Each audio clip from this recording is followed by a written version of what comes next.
After the massive influx of refugees from Turkey to European Union countries in 2015, Turkey and the EU signed a controversial refugee deal in March 2016. The deal, long criticized by human rights organizations, aimed to curb the irregular migration flow into Europe by stipulating the return of all those irregular migrants arriving to the Greek islands via Turkey back to Turkey.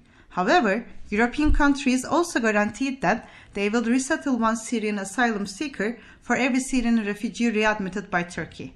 In return, the EU promised visa liberalization for Turkish citizens, progress in the accession process, and an additional 3 billion euros to be used for the needs of the refugees in Turkey.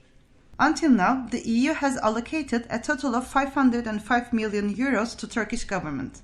At the time of the signing of the agreement, the Turkish government announced that it had spent over 11 billion euros to provide assistance to refugees since the beginning of the Syrian civil war. With the implementation of the agreement, the numbers of the irregular migrants arriving from Turkey to the EU have considerably dropped. In 2015, over 850,000 people reached Greek islands by boat from Turkey's western coast.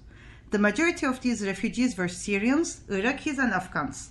In 2016, this number fell to less than 180,000, with only less than 27,000 crossings after the implementation of the deal on March 20th. Of the more than 26,000 refugees, only 865 were returned to Turkey.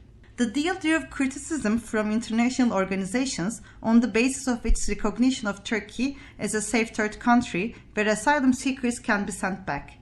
These institutions drew attention to obstacles to registration and access to education, employment, and healthcare services experienced by refugees in Turkey. However, it's important to note that none of the 865 refugees were sent back to Turkey on the basis of the Safe Third Country regulation, but because their applications were rejected or they had decided to withdraw their application. There are still more than 61,000 migrants and asylum seekers stranded in the Greek islands and mainland Greece, waiting to receive a response to their applications.